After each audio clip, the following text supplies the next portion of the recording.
कहानी मम्मी जी, मैं घूंघट नहीं हटाऊंगी। बड़ी बहू को देखो, आज भी सिर से पल्लू ना सरकता उसका, और एक ये महारानी है कि सिर पर पल्लू टिकता ही नहीं है। सुनीता जी का पल्लू पुराण एक बार फिर चालू हो गया और निधि अपना पल्लू संभालती हुई जी मम्मी कहती हुई फिर अपने काम में लग गई। सुनो बड़ी बहू, मालती मामी का फोन आया है। अगले हफ्ते उनकी बहू की गोद भराई की रस्म है, तो हम सभी को बुलाया है।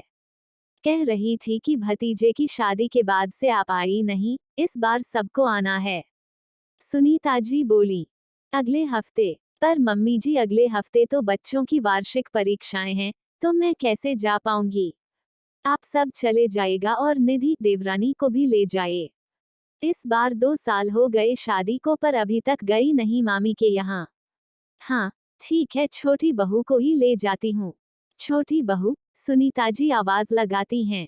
जी मम्मी। सुनो छोटी बहू, अगले हफ्ते मालती मामी के यहाँ चलना है, तो तुम अपनी तैयारी कर लेना, और सुनो उनके यहाँ चलना तो लंबा घूंघट लेना।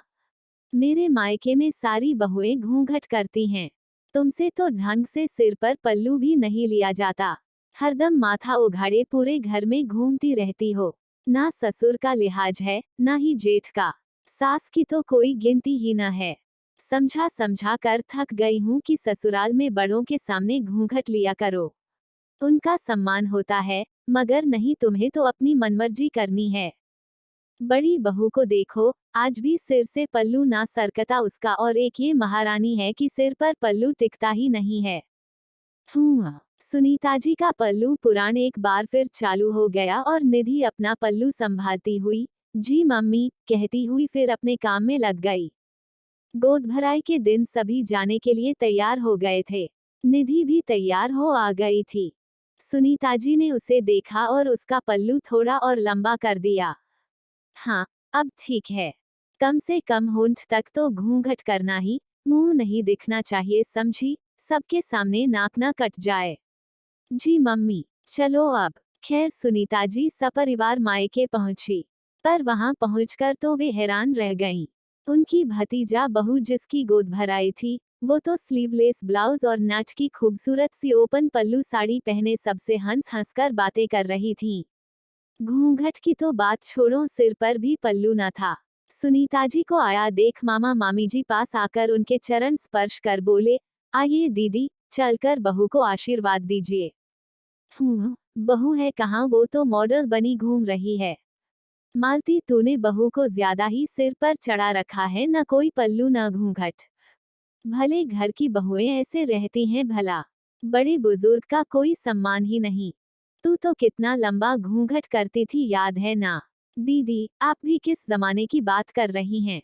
हमारा समय अलग था, अब समय अलग है। और फिर सम्मान सिर्फ घूंघट लेने से ही नहीं होता, सामने वाले की नजर में होता है, उसके व्यवहार में झलकता है। देखिए ना मेरी बहू कितनी खुश है। चलिए बहू को आशीर्वाद दीजिए। हाँ तुम चलो, हम आते हैं।